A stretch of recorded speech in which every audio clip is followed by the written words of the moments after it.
La noche es joven y hay que darle un trago de rojo vino como roja sangre. Un trago largo sin mezquinarle nada, porque a veces la noche tiene hambre. Hay que darle a la noche de ese vino que enloquece el corazón de las muchachas. La noche tiene un alma y esta noche se acuesta boca arriba y se emborracha. ¿Tienes sed? ¿Te gusta el agua? ¿No te da pena beber el agua sola? Si bebes agua serás un poco río. Si bebes río serás un poco mar. Si bebes mar te morirás de frío, porque la boca del mar es pura sal. Bebe en el vino la herencia de la viña, que siempre es joven aunque viejo el tronco, y cuando el grito se le pone un poco ronco, sacude su ramaje y canta y canta. La noche es joven y hay que darle un trago. La noche es joven y hay que darle un trago. Nuestra relación con el vino es milenaria y así lo atestiguan numerosas manifestaciones artísticas de todo tipo. Fuimos descubriendo cómo hacer vino y mejorar su calidad generación tras generación. Pero fue la intervención de Louis Pasteur la que permitió que veamos al vino con ojos científicos. Mucho ha pasado desde ese momento en el siglo XIX y sabemos cada vez más sobre lo que sucede, desde que se planta una vid hasta que el vino llega a nuestras copas. Vamos a dedicar buena parte de este programa a conocer cómo la ciencia analiza y explica las virtudes y también lo placentero del vino, uno de los principales productos de nuestro país. Pero también vamos a tener espacio para buscar en la ciencia la respuesta a un mito popular y para conocer más sobre los efectos que la ayahuasca tiene en el organismo. Pero antes de entrar en tema, vamos a repasar las principales noticias científicas de la semana en nuestro salpicón.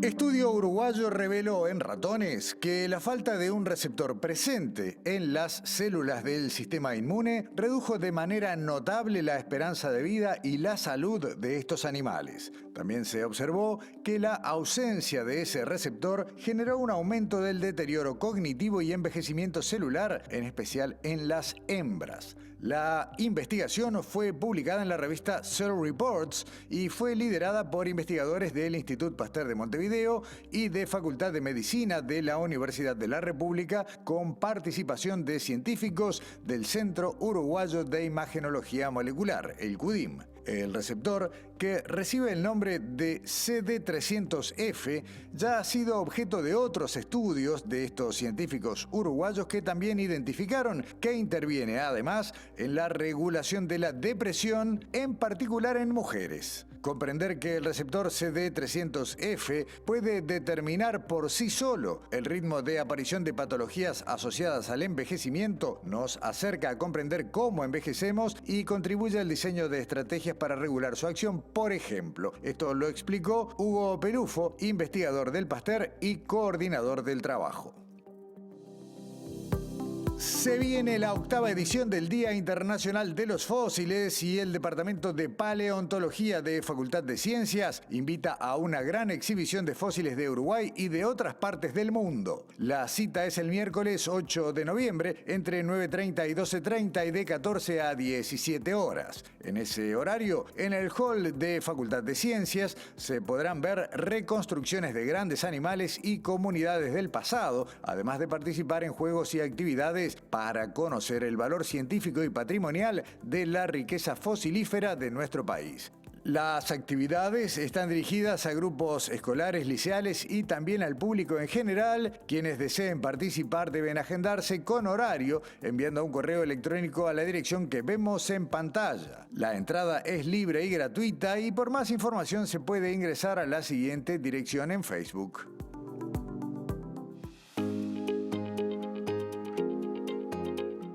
El Centro de Experimentación e Innovación Social de Facultad de Psicología convoca a adolescentes para una investigación. El proyecto se propone estudiar los niveles de mentalización y conductas internalizantes, ansiedad y depresión en adolescentes. Para desarrollar la investigación, el centro convoca a adolescentes de entre 15 y 19 años que vivan en Montevideo. Las y los participantes deberán responder a cuestionarios que incluirán preguntas variadas, vinculadas, por ejemplo, a las emociones, pensamientos y conductas de la vida cotidiana. Además, realizarán una tarea experimental a través de computadoras. El tiempo estimado para desarrollar las tareas es de 45 minutos y se realizan en el laboratorio de este centro, el CEIS 6, ubicado en Facultad de Psicología. Para participar, el contacto es a través del celular y el correo electrónico que vemos en pantalla.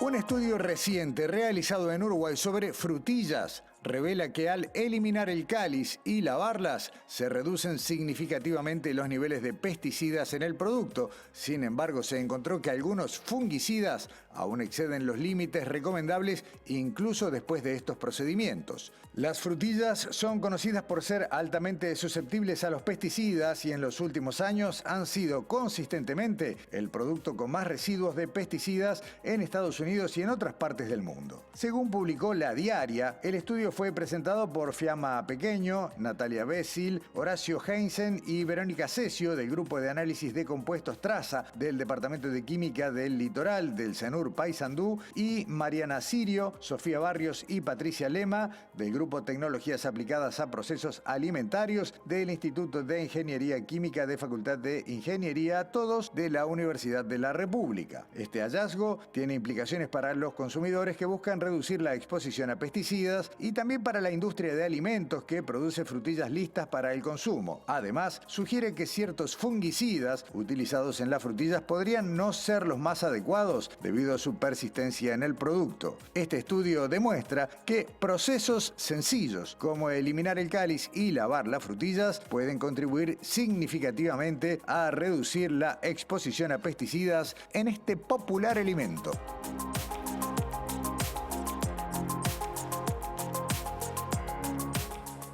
Y decíamos en el arranque del programa que teníamos una gran parte de nuestro tiempo destinado a visitar, ustedes recordarán, fue una constante a lo largo del año, llevar la ciencia a lugares cotidianos y conocer un poco más. Bueno, se nos fue la mano. Fuimos con la química a recorrer un viñedo y una bodega y fue tanta la información que vamos a tener mucho contenido de ahí porque realmente vale la pena. Conocemos el vino, conocemos algunas cosas, sobre todo cuáles son las fortalezas que tenemos en Uruguay como productores de vinos de muy buena calidad. Pero, ¿cuál es la ciencia que se aplica? ¿Qué ha ido sabiendo la química fundamentalmente de lo que pasa desde que la vid es plantada y hasta que llega en la copa a nuestras mesas? Bueno, Eduardo Boido, quien es profesor del área de Enología y Biotecnología de las Fermentaciones de Facultad de Química, que además también es enólogo, nos acompañó en un recorrido que, insisto, arranca en la tierra y termina en nuestra copa, la primera parte de este informe Ciencia en el Viñedo.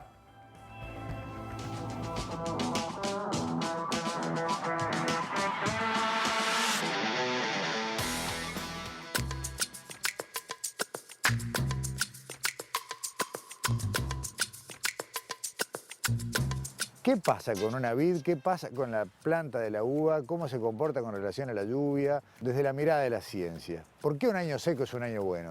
Fue un año seco y especial porque hemos tenido otras vendimias secas, como 2020, por ejemplo, que el verano fue bastante seco, pero este fue todo el periodo vegetativo. O sea que no tuvimos prácticamente lluvias desde la brotación hasta la cosecha. Eso realmente en Uruguay es bastante difícil.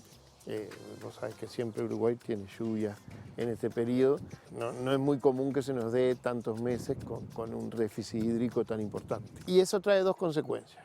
La primera es que bueno, el desarrollo vegetativo, por supuesto, que disminuye, porque la planta no tiene agua para su crecimiento.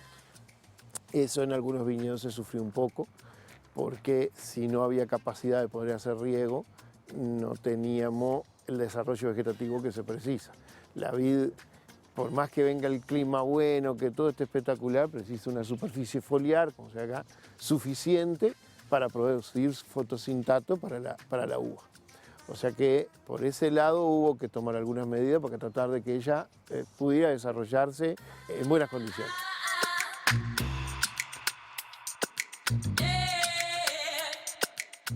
Lo ideal es que cada planta tenga muchos frutos, pero no de gran tamaño. ¿Esa sería la consecuencia de ese régimen estrés hídrico moderado? Esa es una de las cosas. Si nosotros, por ejemplo, tenemos un régimen hídrico fuerte, el grano tiende a crecer mucho. Ustedes saben que el color básicamente está en la piel de la uva. Si nosotros tenemos un grano muy grande, la proporción de piel respecto al volumen, por supuesto que cambia. Y evidentemente a veces hay años que nos complica esos granos muy grandes porque se nos está diluyendo la uva en realidad. Nosotros queremos, sí, en general tener granos de tamaño pequeño, sobre todo en la uva. Eso es la uva vinífera, ¿no? Correcto. Es totalmente contrario cuando uno tiene una uva de mesa, que a la gente le gusta un grano grandote para morder y crocante, jugoso. Pero la uva para vinificar nosotros queremos granos chiquitos, con una piel que den con mucho color y semillas para tener los taninos que precisamos para la estructura. ¿Cuál sería la concentración de los distintos compuestos adecuada en esa uva, en ese fruto no tan grande y más adecuado para vinificar? En bodega básicamente lo que más controlamos en la uva, mientras viene la madurez, por un lado el contenido total de antocianos, que son los compuestos que tienen el color rojo, y son los que nos dan el color en el vino, y es un parámetro muy importante porque es el que nos da un indicador de cómo estamos respecto a otros años. Podemos comparar distintas parcelas, a ver qué calidad tenemos en cada parcela. En cuanto a color, que es uno de los parámetros de calidad medida. Ese color también hay que seguirlo porque durante la madurez, por supuesto que la composición de las células no es tan fácil de extraer ese color, no se liberan tan fácil en la etapa inicial y a medida que va madurando, esas células se van haciendo un poco más fácil de romper y liberar ese color. Así que en general durante la etapa de madurez seguimos esos dos parámetros. Uno, el total de antociano, para ver cómo viene evolucionando, y también la facilidad con que se extrae, que es fundamental en la vinificación, porque después lo vamos a ver en la bodega, uno tiene que extraer ese color y si es fácil de extraer, todo el trabajo va a estar mucho más fácil.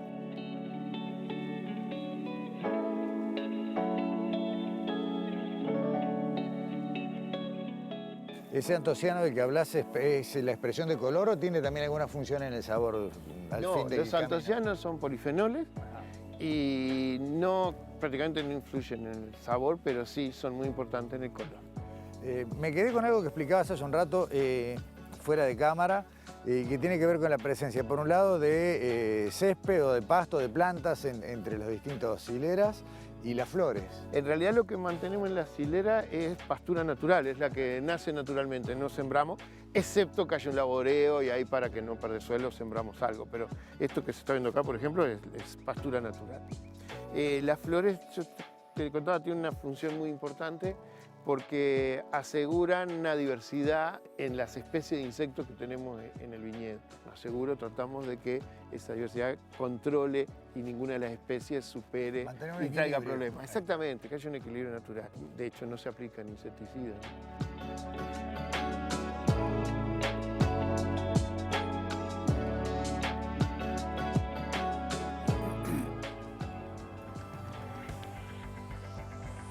Escuchamos algunas palabras y algunos términos, ¿no? Antocianos, polifenoles, taninos, pero sobre todo hubo como un énfasis en estos antocianos que son los que tienen que ver, como se decía, con el color del vino que se va consiguiendo, ya lo veremos después a lo largo del proceso. Pero ahora en esta segunda parte, y siempre recorriendo el viñedo, siempre mirando el proceso de la planta, vamos a hablar también un poquito del sabor, de cuáles son los elementos químicos que hay que tener en cuenta para que el vino tenga ese sabor que lo distingue.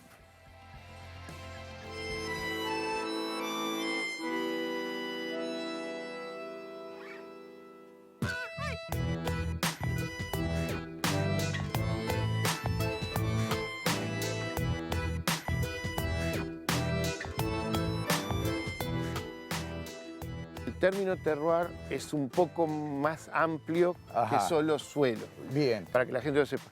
Terroir, por definición, incluye el suelo, el clima y el manejo. O sea, el hombre es parte del terroir. Cuando uno habla de un terroir específico, habla de una zona en la cual hay un suelo, un clima y un manejo determinado de ese viñedo. Perfecto. Ahora, cuando uno va al suelo, el régimen hídrico cambia un poco la absorción. Por ejemplo, este año la absorción de potasio fue bastante menor, las uvas tenían menos potasio porque, claro, no podían absorberlo porque estaba menos disponible. Eso hace que, bueno, si bien fue un año un poco cálido, te acuerdas que enero tuvo unos días un poco calientes, eso hizo que la acidez bajara un poco más de lo normal, pero por otro lado había menos potasio, entonces había un equilibrio ácido-base, que es uno de los temas también que hay que estudiar siempre, que era un poco distinto a otros años, pero que fue bueno. Hablamos de los compuestos químicos que se vinculan con el color, que es fundamental. Todo entra primero por la vista. Claro, y sobre todo los vinos tintos, Claro, es fundamental esa parte. Pero después tenemos todo lo que en esta etapa, donde la uva se va llenando moderadamente y que también tiene que tener esos compuestos que con el proceso posterior van a dar el sabor, o los sabores. Hay varios, pero uno de los principales que tenemos dentro de ese grupo que estaban los ancianos son el resto de los polifenoles, fundamentalmente procianidina, que son lo que nos dan lo que llamamos nosotros la estructura y sobre todo la astringencia en el vino. Esa sensación táctil que da el vino, que bueno, podrá ser un poco más seco, más sedoso. Viste que siempre se describe tanino redondo, tanino sedoso. Redondo en boca. Exacto. Todo eso lo da esa composición de procianidina, que fundamentalmente se encuentran parte en la piel, que son muy ricas, pero parte también en la semilla. Y esa semilla tiene un ciclo de madurez que hace que ese grupo de compuestos va siendo cada vez más rico, uno las va probando y cada vez son menos agresivos, menos astringentes. ¿Una planta vieja produce mejor uva que una planta joven? Se discute bastante. Seguro lo que sí es cierto y está muy probado es que una planta cuanto más años tiene más estructura de tronco. De hecho acá, bueno, hubo que hacer algunas renovaciones, pero a mí me gustaría que tuviera todo tronco más. ¿Qué hace eso? Ahora no hay uva. Todas estas hojitas que están produciendo reservas que se van al tronco y que el año que viene, cuando ella tenga que brotar, las tiene. Si esa planta tiene troncos grandes, son plantas viejas, va a tener muchas reservas. Y por lo tanto, si en la primavera viene más frío, hay lluvia, yo qué sé qué, ella va a tener siempre reserva para poder la calidad año a año ser bastante parecida.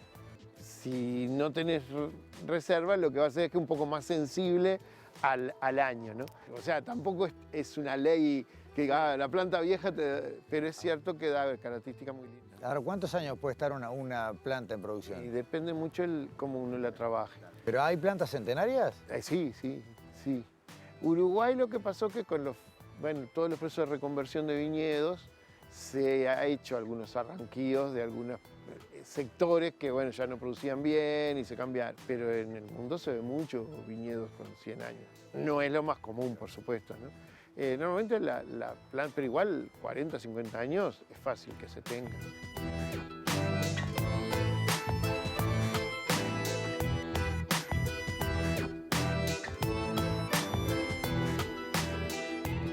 Bueno, esta es la primera parte de este informe, casi de alguna manera un pequeño documental, ¿no?, de la ciencia en el vino y por ahora todo lo que pasa en el viñedo, de dónde vienen esos compuestos, primero químicos básicos que después se transforman en moléculas más complejas y que tienen que ver con lo que va a pasar en una etapa posterior. Así que hasta acá una pausa, a la vuelta vamos a seguir hablando de vino, pero también nos vamos a meter en otros temas que tenemos para este programa sobre ciencia de hoy. Ya volvemos.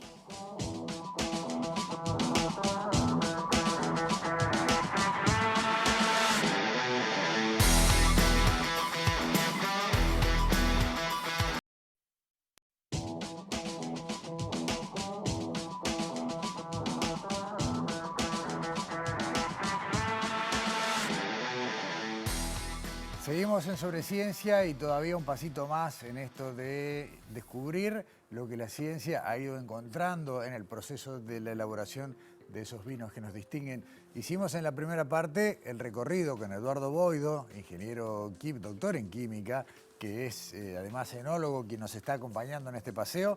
Insisto, recorrimos el viñedo, vimos las plantas, explicamos algunas cosas.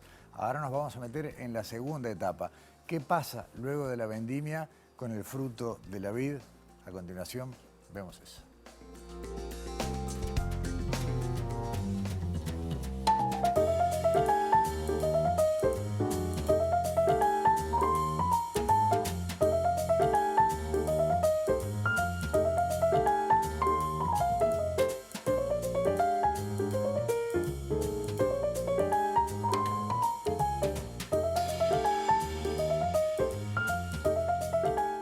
Bueno, esta es la línea de recepción de la uva. Lo que hacemos es, tenemos dos mesas, una para seleccionar e inspeccionar la uva que viene del viñedo. Este equipo que lo que hace es separar el escobajo del grano. El escobajo es la parte verde, tiene un tubo que cae la uva, lo agita, vibra, y eso hace que los granitos se desprendan. Y estos rodillos que hay acá hacen que el escobajo siga por acá arriba y caiga, y los granos van yendo hacia abajo. Los granos caen en esta mesa que tenemos acá, y acá sí hay 3, 4 personas que van mirando que no haya ningún granito verde, ningún pedazo de escobajo. La idea es que pasen todos los granos bien enteritos, sanos.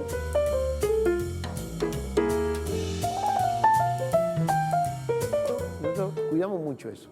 La cosecha tiene que hacerse con mucho cuidado, los racimos tienen que llegar enteros sin romperse, por lo tanto usamos cajones, pero no los llenamos totalmente, solamente le ponemos unos 10 kilos, 12 kilos, para que no se aprieten los que quedan abajo. Y luego acá se hace con mucho cuidado para que se despalille, como dije yo, y los granitos estos que van enteros acá podamos separar cualquier grano feo. Y recién se rompen los granos cuando están en la boca del tanque. Tratamos que todo lo que sean los fenómenos tipo enzimático se reduzcan al máximo.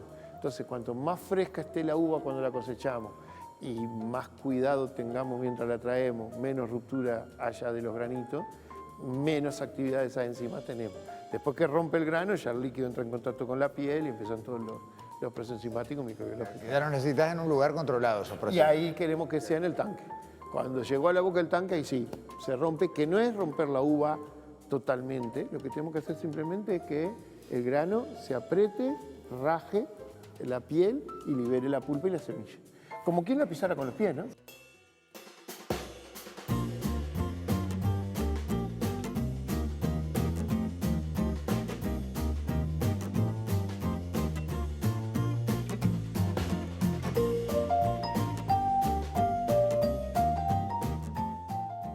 La uva naturalmente ya cuando se rompe, lo que va a pasar es que naturalmente ella en la piel ya viene una carga de microorganismos, levaduras, que van a producir la fermentación alcohólica.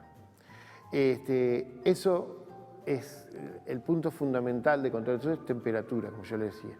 Es fundamental que trabajemos con temperaturas bajas para que no haya desarrollo de enzimático, oxidación, y por otro lado, el desarrollo microbiológico sea lo más controlado posible.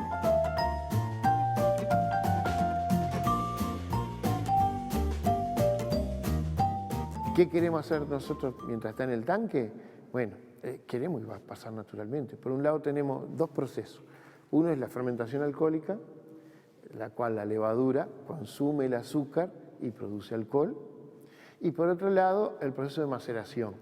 ¿Por qué el proceso de maceración? Para extraer esos compuestos que teníamos en la piel y la semilla, como hablamos en el viñedo. Si nosotros no hiciéramos esa parte, tendríamos vino con menos compuestos, o sea, por ejemplo, vinos rosados o blancos. La diferencia es que tenemos ahí. Tenemos vino que tiene menos contacto con las partes sólidas y tenemos menos extracción.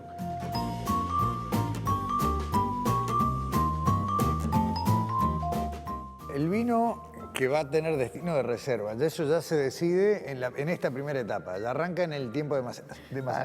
Arranca ya cuando elegís la uva. Ya la uva tiene que tener ciertas características en cuanto a esos polifenoles que tiene, intensidad colorante, madurez de esos fenoles, para poder aspirar a ser un vino de crianza. Los vinos que son pensados con una maceración prolongada, un tiempo después de crianza en barrica, para que esos polifenoles terminen lo vamos a ver ahora si quieren un poco, esos vinos pueden estar pensados para 10, 15, 20 años, perfectamente.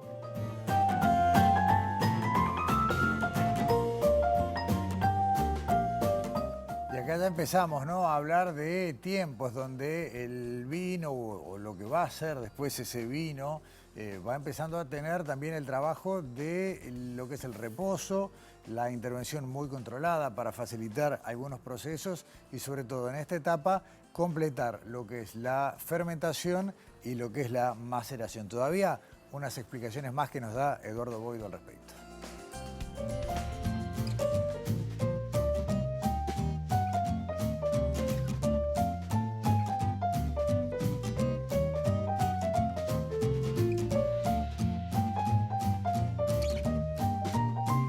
Esos tiempos de maceración, ¿cuánto tiempo hablamos para un vino joven y para un vino de crianza? A ver, la fermentación alcohólica, a veces van dos cosas juntas, que eso tiene que quedar claro. Esa fermentación alcohólica, normalmente, depende un poco de la temperatura que uno utilice en la fermentación, durante la fermentación alcohólica, acuérdense que la levadura consume el azúcar, produce alcohol, desprende gas carbónico y produce calor, 25 kilocalorías por cada mol de azúcar. Eso hace que, por eso después si ven los tanques, todos tienen algún sistema de refrigeración, ya sea bandas o una placa dentro del tanque o serpentines, porque durante la maceración y fermentación uno tiene que ir regulando esa temperatura y no puede dejar que aumente, porque la levadura pobre tiene un límite, ¿no? Esa fermentación normalmente dura 10 días, 8 días, depende un poquito de las temperaturas, las condiciones de la uva, 12 días, ahí más o menos. Normalmente para un vino joven la maceración es más o menos ese periodo. Lo normal está en el entorno de los 8 días. Cuando uno quiere un vino con mayor estructura, pensando en crianza, ahí es cuando empieza a prolongar un poquito más la maceración. Esos 12 días de fermentación se pueden prolongar un poco, ir a 14, 15 días de maceración, 18, 20, 25, y ahí, bueno, podemos ir a valores.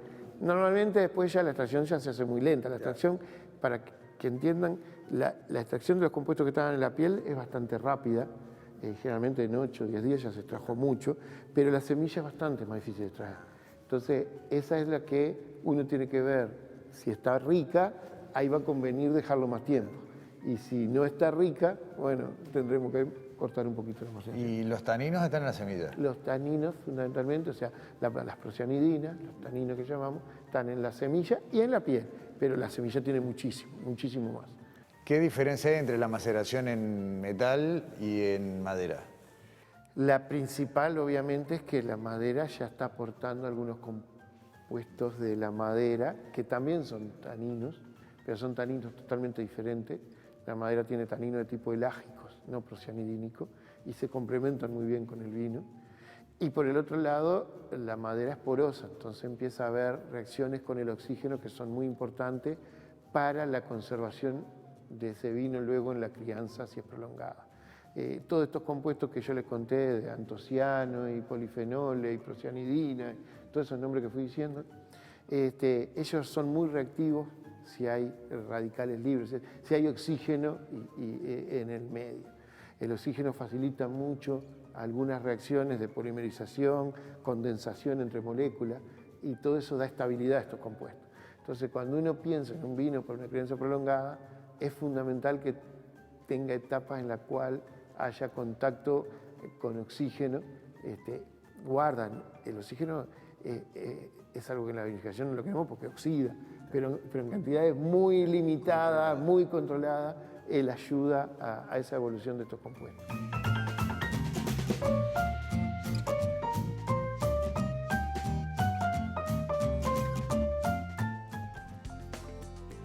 Bueno, en este recorrido ya pasamos por el viñedo en sí mismo, asistimos al proceso donde la planta genera la uva, luego la vendimia, acabamos de ver la parte de maceración, la parte de fermentación, y para más tarde, ya al cierre de Sobreciencia, vamos a hablar de ese periodo donde el vino queda estacionado en diversos recipientes, tradicionalmente las barricas de roble, pero no solo, pero eso al final.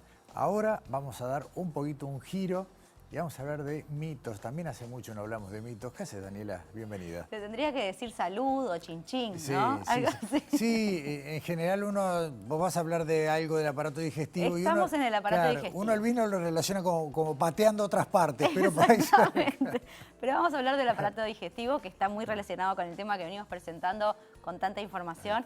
Y vamos a hablar de esta sección que hemos presentado a lo largo de este año, que lo que intenta es refutar o confirmar eso que repetimos con frecuencia, esas creencias, esos mitos, y a ver si, bueno, si tienen un poquito un respaldo científico. Es lo que queremos darle desde Sobre Ciencia. A ver, ¿cuál sería el título del mito de hoy? Exactamente. El mito tiene que ver con el calor, con que se viene el verano, con que empiezan a las dietas, que si funciona una, que no si funciona la otra, pero le queremos dar un poquito de peso científico a esta pregunta y nos preguntamos si el estómago, si podemos lograr que el estómago, el tamaño del estómago, se achique permanentemente comiendo menos. Y Siempre eso se dice, ¿no? Cuando como mucho el estómago se agranda. se agranda, sí. ¿no? Entonces hay que comer menos para que el estómago se achique, no tener hambre y no engordar, ¿no? Todo ese, bueno, ¿qué hay de cierto en esto? Eso es lo que queremos responder en esta pregunta. Y para eso hablamos con Jessica Pontet, que es gastroenteróloga, asistente de la Clínica de Gastroenterología del Hospital de Clínicas, magíster en Biociencia y secretaria de la Sociedad de Gastroenterología del Uruguay, que, bueno, le hicimos varias preguntas para recorrer este camino hacia la respuesta del mito. Y la primera pregunta es, ¿qué es el estómago? Porque es el gran protagonista de este mito. Adelante.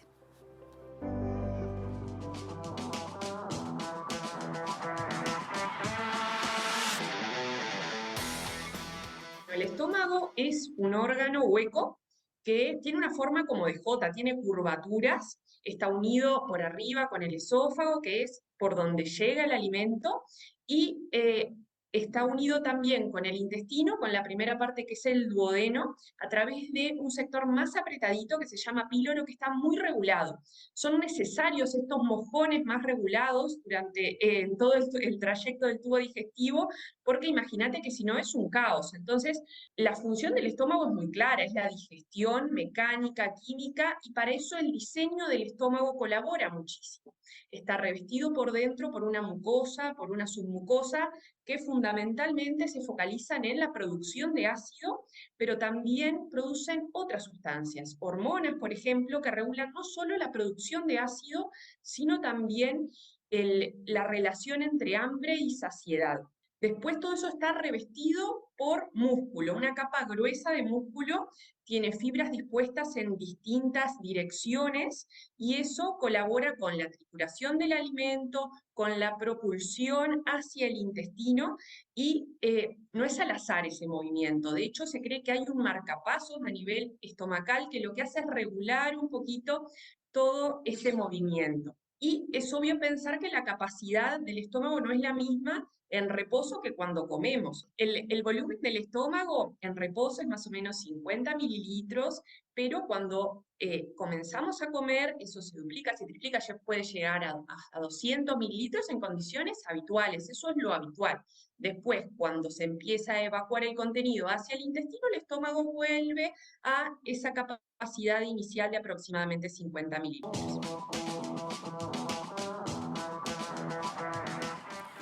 Hasta acá, Daniela, si entendí bien lo que vi, hablamos de un órgano que adecúa su tamaño, pero no que se deforma, digamos. Hasta acá, por lo menos. Ahí está. Lo que vimos hasta ahora es que el estómago no es simplemente un lugar donde hay que almacenar comida, sino que tiene toda una estructura muy compleja que hace que, bueno, que podamos digerir los alimentos. Pero, obviamente, conocer este órgano es la primera parte de este camino. Y ahora lo que le vamos a preguntar a Jessica es, ¿todos tenemos el mismo tamaño de estómago tuyo? ¿O alguien más gordo, alguien más flaco, más grande, más viejo, más niño, ¿no? Un adulto, un niño. Bueno, eso es lo que nos explica en esta segunda parte del informe.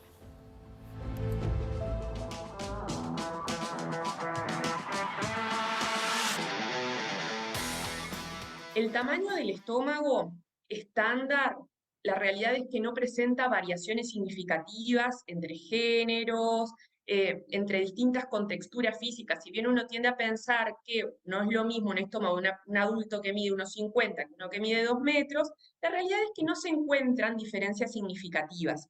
También está estudiado si hay diferencias entre personas con sobrepeso, obesidad y normopeso. Y la realidad es que no se han encontrado grandes diferencias, pero hay limitantes en las formas en las que uno mide eso. Porque ¿cómo vamos a medir eso?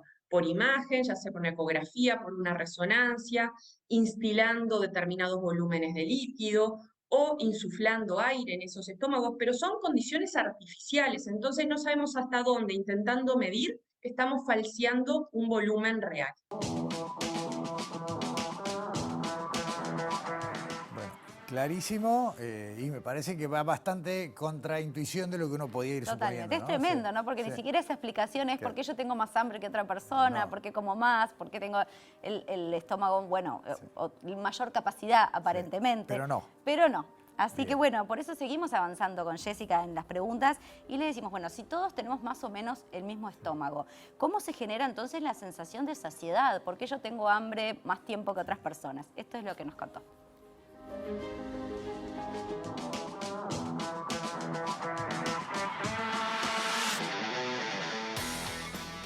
Los mecanismos que regulan la saciedad son muchos, muy variados, están superpuestos, son redundantes y eso es súper importante porque si falla uno no se compromete el objetivo general de generar una digestión satisfactoria o adecuada. Entonces, ¿de qué dependen estos mecanismos? La principal señal de pare hacia el estómago se genera en el intestino, que es el primero que recibe todo ese volumen. Se generan un montón de sustancias, muchas de ellas hormonas, que actúan sobre el cerebro, sobre un sector que se llama hipotálamo, y este es el que emite la señal de basta hacia el estómago, de saciedad. Otra es, por ejemplo, el páncreas. En el intestino se absorben los nutrientes, entonces todo el organismo está esperando esos nutrientes. Uno de los órganos que los espera es el páncreas para secretar insulina, y la insulina también es otra señal, otra luz roja hacia el estómago. La realidad es que no solo depende de esto, uno hay veces que recibe todas estas señales y pide el postre, sigue comiendo. Entonces, ¿de qué depende un poco eso? Bueno, también va a depender del alimento. No es lo mismo un sólido que un líquido y no es lo mismo cualquier sólido. Si consumimos comidas ricas en grasas o en proteínas, van a tardar más en evacuarse del estómago al intestino, y eso ni que hablar que cambia la sensación de saciedad, no es lo mismo que, por ejemplo, una fruta. También va a depender la relación que nosotros tenemos emocional con el alimento, no es lo mismo, todo el control hedonista tiene que ver, así que es mucho más complejo que eso. Y después hay un control a largo plazo. Nosotros estamos diseñados para comer y almacenar en caso de escasez a futuro. Para eso está diseñado el ser humano, y donde almacenamos en el tejido adiposo, en la grasa. Entonces, ese tejido también puede emitir señales de saciedad hacia el estómago a largo plazo. Evidentemente que una señal sola no alcanza, los mecanismos pueden fallar, si no, no existiría el sobrepeso y la obesidad.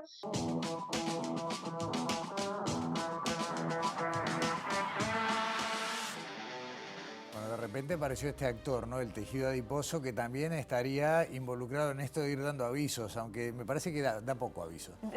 Eso para algunos. Pero sobre todo es esta compleja red de factores que involucran la saciedad. No es solamente el tamaño del estómago, bueno, pero no quiero hacer spoilers, porque ahora vamos a ver la última parte del informe donde Jessica justamente nos cuenta. El tamaño del estómago puede cambiar entonces de forma permanente, si como más o si como Que menos. si uno come recurrentemente, mucho. Exactamente. Bueno, Jessica, esto fue lo que nos contó. A ver.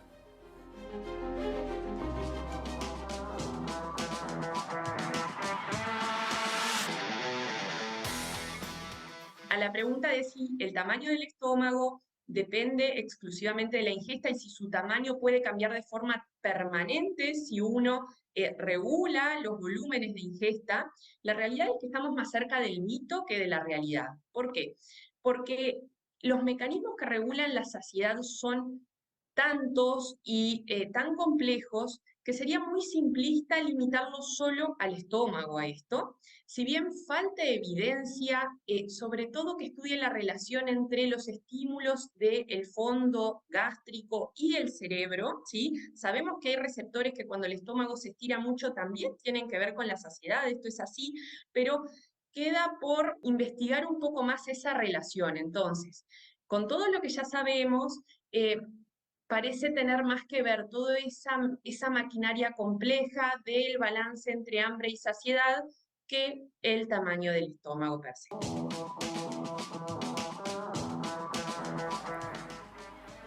Pasando en limpio y redondeando. Por más que pasemos una cantidad de tiempo comiendo muy poco, pensando que vamos a reducir la sensación de hambre, me parece que ese no es el camino. No es así, no es así. El cuerpo humano es mucho más complejo de lo que nosotros pensamos. No es solamente el tamaño del estómago ni la variación en el tamaño del estómago. Hay muchos más factores, como decía Jessica, que intervienen en la saciedad.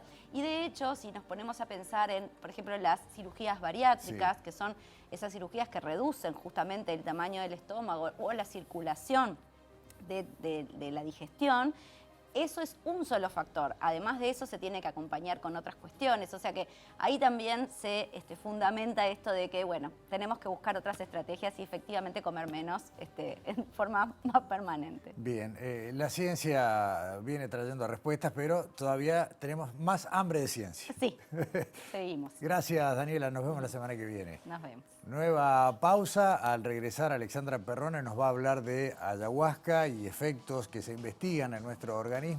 Y cerramos el informe de vino. No se vayan.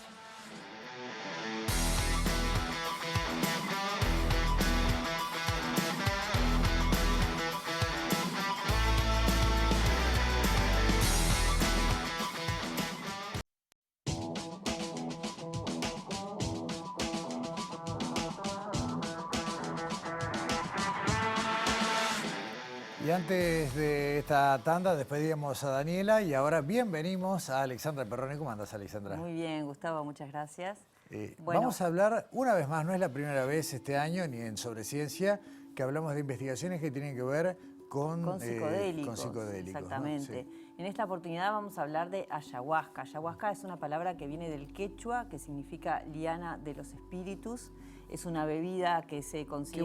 Perdóname, qué buen nombre, no conocía el origen de la palabra. Sí, se obtiene a partir de la cocción de dos especies particulares de plantas, que ya las vamos a ver, que fueron descritas por Richard Spruce, que es médico y naturalista inglés a mediados del siglo XIX.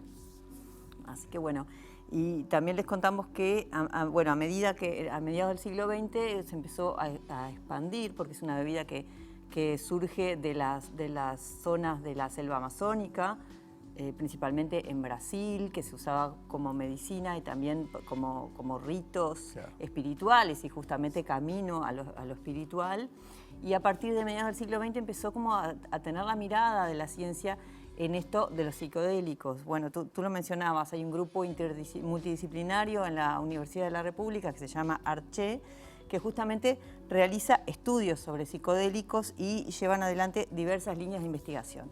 Pero hoy vamos a hablar de una tesis de grado en biología humana de Francisca Baroffio, que lo hizo en el Instituto de Investigaciones Biológicas Clemente Estable y fue publicado ahora hace poquitos meses, en este año. Y bueno, y ella investigó los efectos de la ayahuasca, principalmente los componentes químicos que tiene la ayahuasca y justamente comprobar el efecto neuroprotector que ya se ha demostrado en otras investigaciones en la literatura. Y en esta primera parte del informe, Francisca nos cuenta justamente cuáles son los compuestos químicos de la ayahuasca y también justamente esa historia de la literatura científica de qué fue lo que se ha encontrado hasta el momento.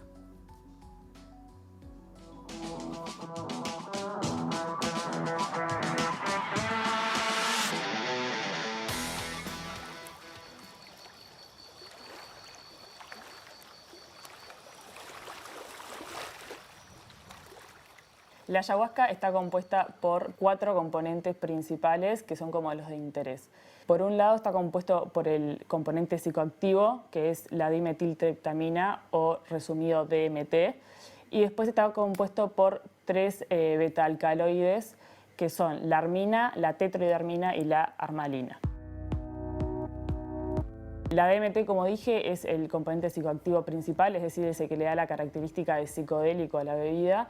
Y las betacarboninas, además de que últimamente se ha encontrado que tiene otras acciones como neuroprotectoras, neurogénicas, ansiolíticas y otras, la función entonces de las betacarboninas es inhibir, es decir, como apagar una enzima que tenemos en nuestro cuerpo que lo que haría sería degradar, es decir, o sea, consumiría a la DMT para que no pueda tener su efecto deseado de psicoactivo. Entonces, nada, las betacorbinas hacen eso, apagan a la enzima para que la DMT, cuando es consumida oralmente, pueda llegar a través de la sangre al cerebro, que es donde va a tener su efecto psicodélico.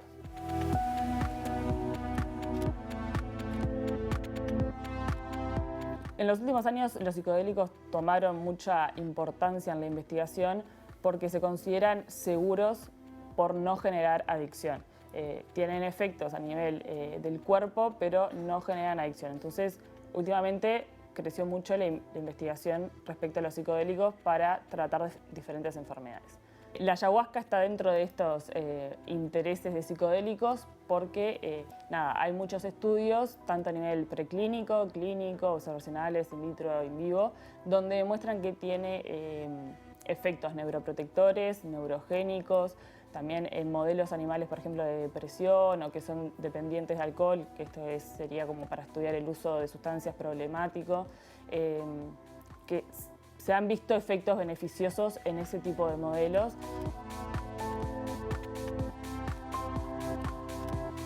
También el interés de la ayahuasca está relacionado a las enfermedades neurodegenerativas porque se ha visto esta neuroprotección que es a nivel celular. Si bien se está estudiando el efecto que tiene sobre estas enfermedades neurodegenerativas, se ha visto en tanto ensayos clínicos y observacionales que el consumo de la ayahuasca mejora sobre todo como el estado de ánimo, las funciones motoras de estas personas que muchas veces se ven afectadas, por ejemplo en el Parkinson. Entonces ese es el interés, desde ahí nace el interés a investigar más a nivel celular.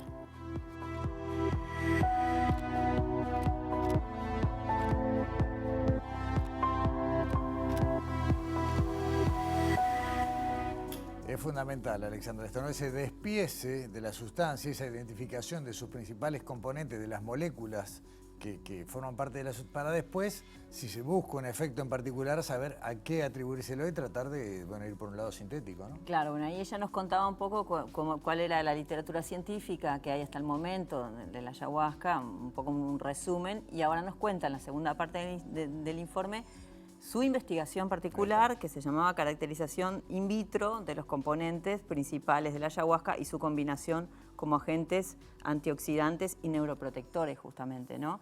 Y bueno, nos cuenta justamente cómo se llevó a cabo esta investigación, porque no es algo que se pueda hacer científicamente, conseguir ayahuasca para investigar. Así que bueno, tuvieron colaboración con la Facultad de Química y bueno, nos cuenta.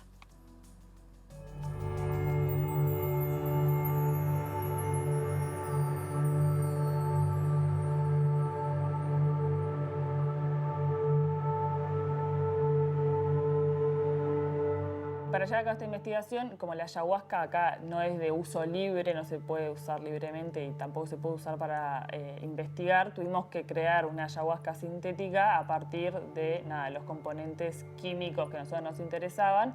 Esto lo hicimos en colaboración con Facultad de Química, que nos dieron estos componentes y nosotros creamos la ayahuasca. Una vez que tuvimos esta ayahuasca sintética, por así decirlo, nosotros hicimos investigaciones o experimentos. La primera fue para investigar la capacidad antioxidante de la ayahuasca y de sus componentes principales. Para esto es un ensayo meramente químico en donde se pone a los componentes con otro componente que es un radical libre y se ve si tiene capacidad de atraparlo. Y en base a eso se determina si tiene capacidad antioxidante o no tiene capacidad antioxidante. Una vez que tuvimos esos resultados, pasamos a la parte que es con células. Y esto fue para ver neuroprotección, es para ver si protegían a las células contra diferentes toxinas. Acá lo que hicimos fue tratar primero a las células con los componentes, luego les poníamos las toxinas y luego veíamos si las células sobrevivían, tiene efecto neuroprotector, si no sobrevivían no tenía efecto neuroprotector.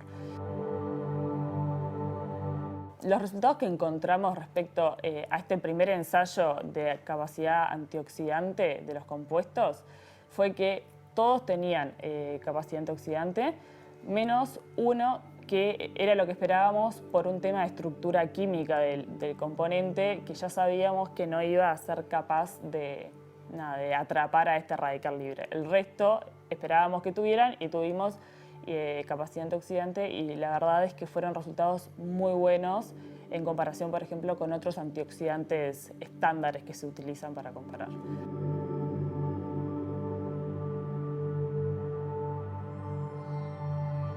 Con respecto a la actividad neuroprotectora, no encontramos que los compuestos tuvieran este efecto sobre las células. Hay que aclarar que es en este modelo de células y con las dos toxinas que nosotros utilizamos.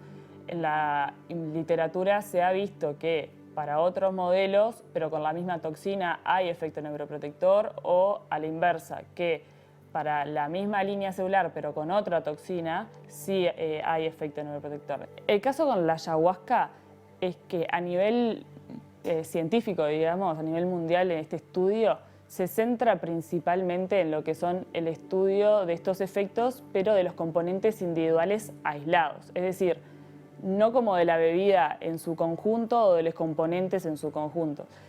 Que algo interesante que nosotros encontramos es que, por ejemplo, los componentes individuales tienen actividad antioxidante, pero cuando están juntos tienen mayor capacidad antioxidante. Entonces esto es interesante porque la bebida en sí tiene muchos componentes que son interesantes individualmente, pero que capaz que juntos, como vimos nosotros, pueden llegar a tener efectos mayores. Entonces hay que tener en cuenta como estos mecanismos que pueden llegar a estar actuando, que es lo interesante de seguir investigando esto. Bueno, y esto, Alexandra, de traer lo ancestral al laboratorio, encontrar cuáles son las reales consecuencias, en este caso virtuosas, y bueno, y documentarlas.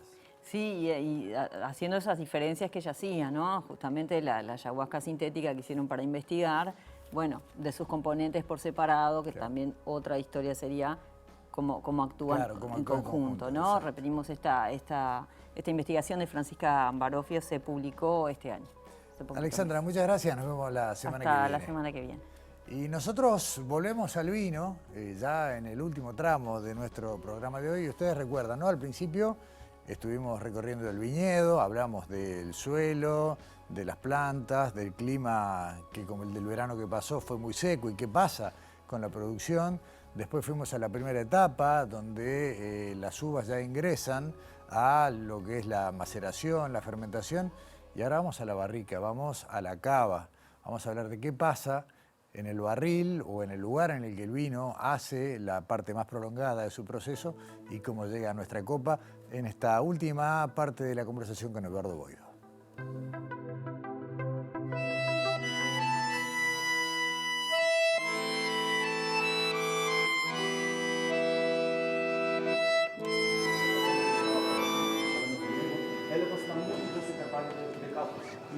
Guardamos una pequeña cantidad.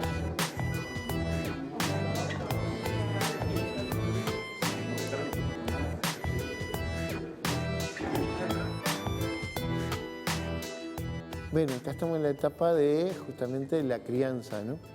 Los vinos, luego de todo lo que hablamos, bajan a la barrica y hacen la crianza en barrica, que es el método tradicional de crianza. Y esas barricas, que son de roble, permiten, lo que yo te contaba un poco, que todos estos compuestos fenólicos vayan polimerizándose, formando nuevos compuestos que dan sabores mucho más suaves en el vino, esa redondez que buscamos y esa evolución en el gusto.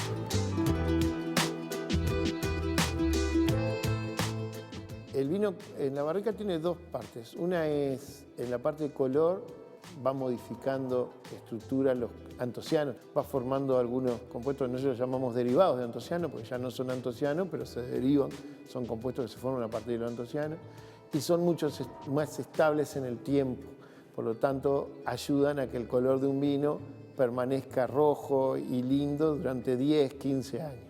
Esa es una de las etapas fundamentales que pasan acá. Y lo otro es aquellas procianidinas, esos taninos, también van polimerizando, van modificando su estructura y van haciendo que el vino, esa astringencia inicial que teníamos, se vaya suavizando.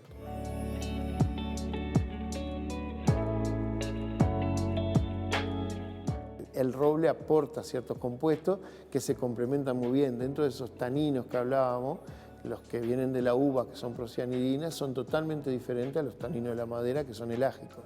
Y esa unión, esos taninos elágicos que va cediendo la madera, redondean muy bien y quedan muy bien en el sabor con los taninos que tiene la uva, ¿no? En el caso de la barrica, como yo les decía, hay un aporte de la barrica y además el oxígeno hace que algunas de estas reacciones y polimerizaciones y modificaciones de algunos compuestos se dé más rápido. Pero un vino en un recipiente de acero inoxidable o hormigón o después en la botella sigue evolucionando y estos polifenoles también van sufriendo modificaciones en ese medio ácido y polimerizaciones que bueno, van haciendo que vayan suavizando su gusto y su boca, ¿no?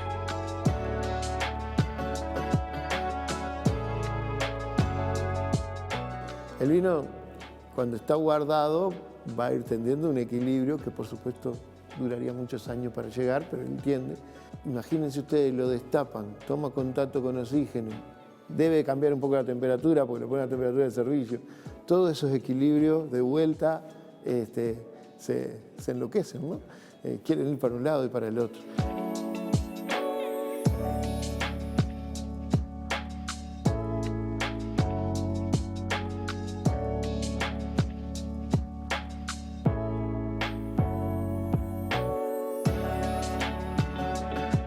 Depende mucho de la persona. Si uno está en una mesa y quiere consumir un vino, decantarlo es muy bueno porque se le sirve a toda la gente en el mismo momento. Ahora, si ustedes están con un amigo y abren una botella, a veces ponerlo en la copa, ir charlando y viendo cómo ese vino va cambiando en la copa, porque por supuesto está cambiando las condiciones, también está lindo. A mí me parece divertido.